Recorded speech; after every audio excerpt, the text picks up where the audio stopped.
pag-usapan natin, tatlong dapat nating i-check sa pag-ihi at pagdumi. Ito kidneys natin, yan ha, ureter. Dito, pagbaba dito sa pantog. Anong i-check natin sa bawat pag-ihi at pagdumi para sure tayo na healthy tayo sa ngayon at wala pa tayong mga sakit. Ako, lagi ko chine-check ihi at dumi ko eh. Isa tayo sa ihi tatlong bagay na kailangan i-check sa pag-ihi. Unang-una, kailangan alam natin yung kulay at amoy ng ihi. Okay, chine-check. Pasensya na kung medyo maselan, pero kailangan eh. Ang kulay ba ng ihi mo parang mapink na parang mapula-pula? Baka dugo yun. Baka may kidney stone ka. Kulay ba ng ihi masyado yellow-orange? Ibig sabihin, dehydrated ka. Titingnan mo rin yung ihi mo, may buhangin ba? Pag buhangin, baka kidney stones. Nasobrahan ka ng patis, toyo, baka may lahi ng kidney stones. Ang ihi ba parang iced tea na bumubula? Pag ihi mo, ang daming bula. Pag maraming bula ang ihi, papacheck natin urinalysis, baka may protina, senyales to ng kidney problem. Kidney disease po yun. So, yan po, sa kulay at amoy, labo, mapula, pink ba, may buhangin, tsaka yung amoy din. Minsan yung amoy ng ihi na masyado masangsang, pwedeng may UTI yun eh, may infection. Pero yung amoy ng ihi, minsan nagbabago din pag kumain ka ng gulay, asparagus, antibiotic, may amoy din. Pero okay lang yun. Ayaw natin yung masyadong malabo. So, pangalawa, ito po ang kidneys natin. Yan ang kidneys. So, dyan, yung trabaho ng kidneys, gumawa ng ihi. Tapos, ang ihi, dadaan dito sa ureter. Ito po, nakita niyo, yung kulay puti yan, dyan dumadaan. Yan. Pagbaba dito, punta dito sa pantog. Pag napuno na to ng mga 500 cc o wala pa, mapapaihi ka na. Pangalawa, babantayan sa pag-ihi, ang dami at dalas ng pag-ihi. Gaano karami? Every 10 minutes ba, ihi ng ihi, binabalisaw-saw. So, baka may UTI yon. Pag sa lalaki, may edad, ihi ng ihi, baka may prostate problem. Pag yung ihi naman ay kumukonti, baka kalahating araw yung bata hindi pa umiihi. Diba? Minsan may matanda, half day, one day, hindi umiihi. Delikado po yon.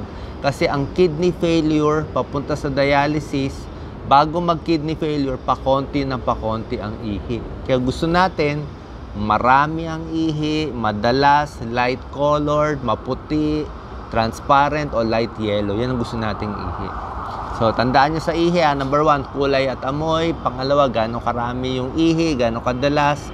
Number 3, kailangan din natin malaman kung may sintomas sa pag-ihi. Pag umiihi ka ba, masakit? Yung sa dulo ng ihi, masakit, parang mahapdi. Kung mahapdi, baka mayroon kang bladder problem, cystitis. Sa gitna ng pag-ihi, pag masakit, pwede rin may kidney problem. Pag umiihi ba, parang masakit ang pantog, masakit. Ang kidney stone, sobra sakit siya dito sa may singit, sobra sakit. Kidney stones, parang madudumi ka, pero walang lumalabas na dumi, pero ang sakit. Meron din tayo tinatawag na kidney punch. Ito ang kidneys. So, pag dito sa likod, pag pinalo mo yan, tinap mo siyang ganito, tatamaan to. Pag masakit ang pagpalo ko dito, ibig sabihin, baka may kidney problem. Baka meron kang infection dito sa kidney o dito sa pababa. So, yun po So, anong gagawin natin para healthy ang kidneys? Simple lang, inom ng maraming tubig for the average person, 8 to 10 glasses. Gusto natin malinaw. Kung may duda kayo, magpa-urinalysis. Maraming makita sa urinalysis. May diabetes, lalabas sa urinalysis. May sugar sa ihi, nilalanggam ang ihi. May protina ang ihi, ibig sabihin may kidney problem. May white blood cell, may bacteria, may infection. So, urinalysis, pa-check kayo. Pwede rin pa-check ng creatinine para makita kung tumataas ba to sa kidney failure, tumataas. Okay, so yan ang kailangan natin bantayan sa pag-ihi. Pwede po kayong mag-comment. Next, lagay natin yung bowels dito. Okay. Next naman, babantayan natin ang pagdumi. Anong i-check natin lagi sa pagdumi natin para alam natin ligtas tayo. So, pag kumain tayo, pupunta yan sa stomach. Wala dito yung stomach, tinanggal ko. papunta sa small intestine, papunta sa large, nandito yung appendix, papunta sa large intestine, bago lalabas. Ano yung babantayan natin sa pagdumi? Number 1, ano yung kulay at ano meron doon sa dumi natin? Ano itsura? Ang dumi mo ba kulay itim, parang dinuguan? Pag maitim ang dumi, parang malagkit na parang dinuguan, may dugo po yun. Baka may ulcer, dumudugo. Pag kulay ng dumi mapula-pula, baka may dugo din yun, baka may sugat somewhere, hindi natin masabi, pinapacheck din yan. Pag ang kulay ng dumi masyadong green, minsan sa vitamins nag-green, minsan kung may infection nag-green din, depende po. So importante yung kulay. Tinitingnan din natin yung dumi, minsan may bulate, di ba? Sa mga bata, pag meron kayo nakitang ascaris, parang spaghetti naman na bulate yon, kailangan ipupurgahin natin. Yung dumi, baka may buto, o baka kumakain ng santol, kung ano-anong buto, di ba? Hindi po maganda yon. Huwag lunukin ang buto ng santol kasi pwede maggasgas yung sikmura natin. Pwede nga mabutas yung intestine doon. So, tingnan din yung dumi natin. Next, number 2, sa pagdumi, tingnan yung tigas. Gaano ba katigas yung pagdumi? Constipated ba? Para ba siyang dumi ng kambing, ang tigas, o baka nagtatai naman?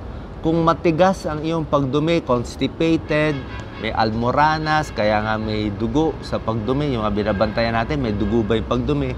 Ito po gagawin natin. Tip natin, kumain ng pampalambot ng dumi. Para mawala yung constipation, papaya, pakwan, pears, mangga, grapes, lahat yan. Pag halu-haluin nyo, lalambot ang iyong dumi. Damihan din yung fiber, gulay. Pag gulay kasi, hindi naman talaga lalambot yung dumi, pero mas may bulk, mas magpo-form. Kangkong, ampalaya, okra, high fiber yan. Maganda yan sa tiyan. Uminom rin ng maraming tubig para at least hindi tumigas ang dumi. So, yan. Number 3 naman sa pagdumi, babantayan natin kung may sintomas. Pag lumalabas ba yung dumi mo, parang ang sakit-sakit sa puwet, sobra sakit, parang napupunit.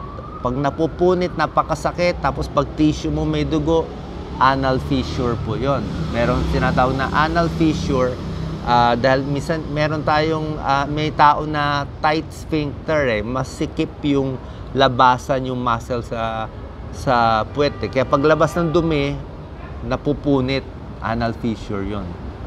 So meron din tayong gamutan doon, papalambutin yung dumi. Pag masakit, pag may dugo din, check din kung may almoranas, di ba?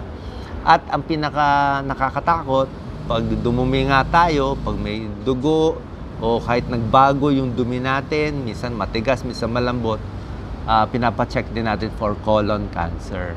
Mataas ang colon cancer sa Pilipinas, nakakuha to sa edad, pagkain ng matataba, yan ang mga sobra daming karne, nakakos din ng colon cancer. So, yun po mga iniingatan natin.